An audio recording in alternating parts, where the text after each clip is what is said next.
The gymnasium at Route 9 High School smelled like sawdust and old varnish, and the sound of a pry bar working loose a bleacher plank echoed off the cinderblock walls.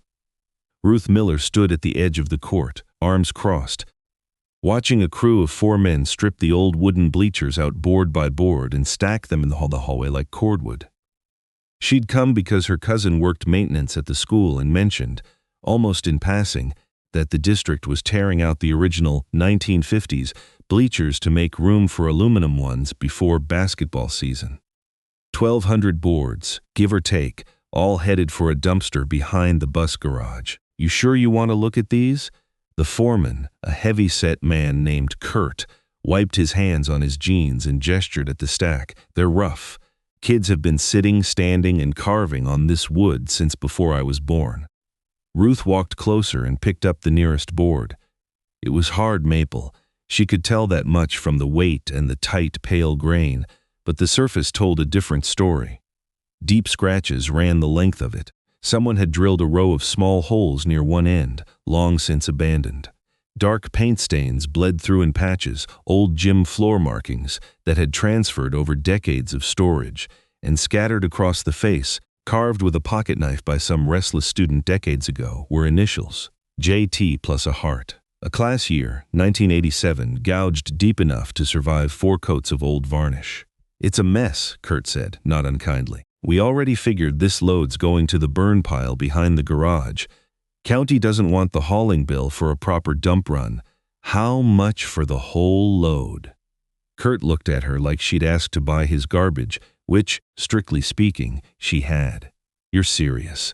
I've got a trailer. I can have it off your hands by Friday." He didn't argue price so much as shrug at it, glad to skip the burn pile altogether.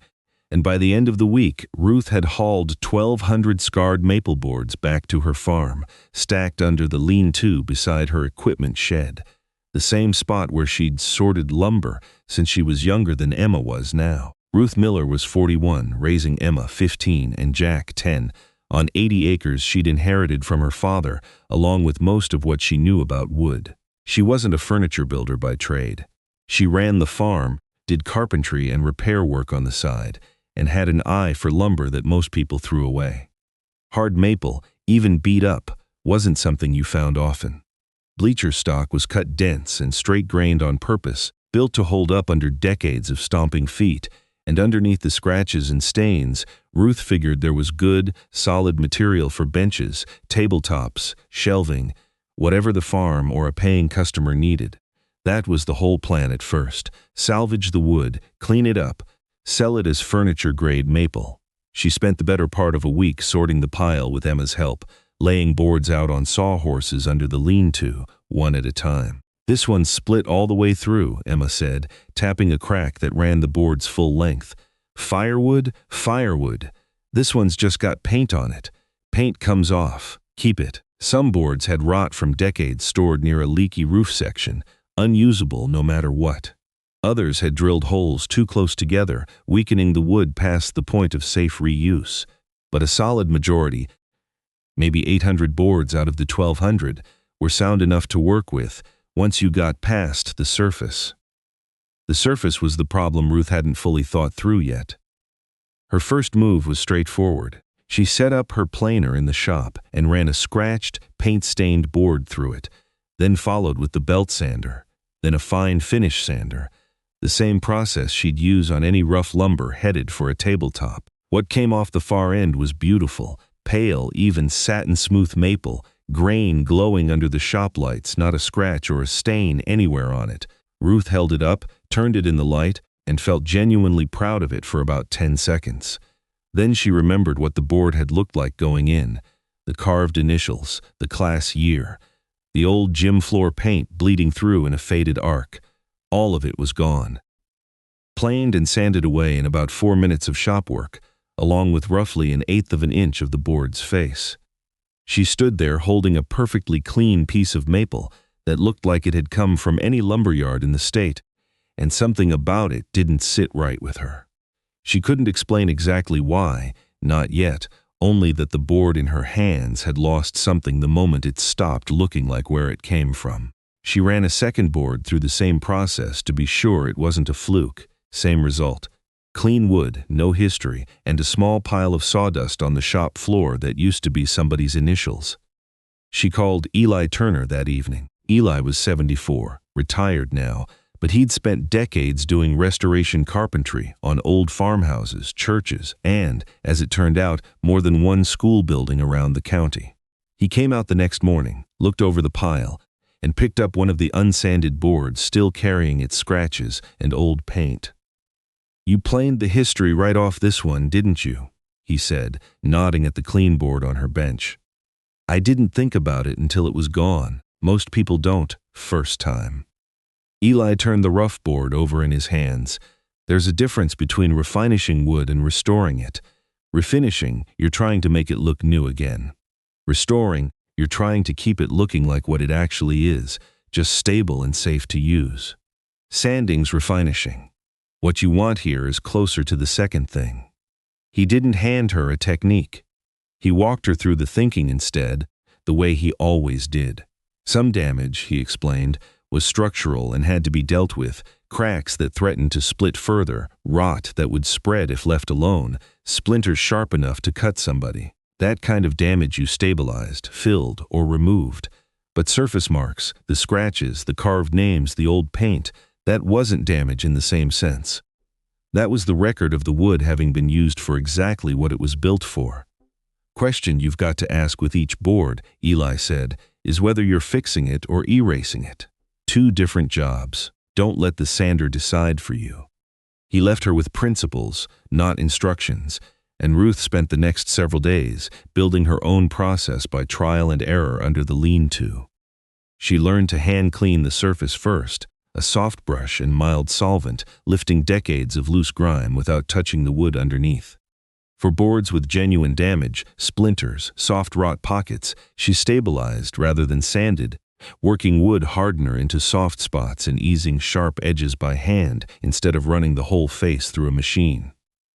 Where old paint had bled through in a shape or pattern, she left it alone entirely. Where a carved name sat next to a rough scratch that served no purpose, she'd sand carefully around the carving, smoothing the rest of the board's surface by hand while leaving the name untouched, then seal the whole face with a thin, matte finish that protected the wood without giving it the glossy blank look of new furniture. It took her 4 boards to get the process right, and roughly a full day per board once she had it. Slower than the planer. Considerably slower. But the boards that came out the other end still looked like they remembered where they'd been. Emma took over cataloging without really being asked to.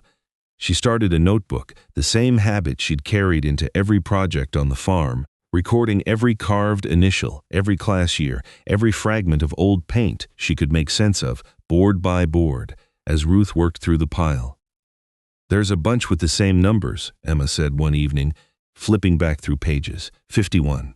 Over and over, on maybe a dozen boards. Ruth looked at the boards Emma had flagged. Sure enough, painted in the same faded red across each one, part of a number that had clearly once spelled out something larger, split across multiple boards the way old gym floor markings sometimes were, painted directly onto bleacher seating during some renovation decades back, and then covered or worn down over the years. She mentioned it to Mrs. Halverson, a retired teacher who'd taught at the school for over 30 years and still came by the farmer's market every Saturday. The older woman studied the boards for a long moment, then smiled in the particular way people do when a piece of the past clicks back into place. "That's from 1951, she said. "The year they added the second gym wing. They painted the dedication year right into the new bleacher section. Nobody living remembers that but the ones of us who were kids in that gym. It wasn't treasure, it wasn't going to make headlines, but it mattered to somebody, and that was enough to change how Ruth thought about the whole pile." Ruth built her first real piece from a run of boards that had come from what Mrs. Halverson identified as the original 1951 section, benches sized for a porch or a mudroom, joined with simple through tenons and finished with the gentle, hand-clean process Eli had pushed her toward. The carved initials stayed. The faded red numerals stayed, worked into the bench top where they happened to land.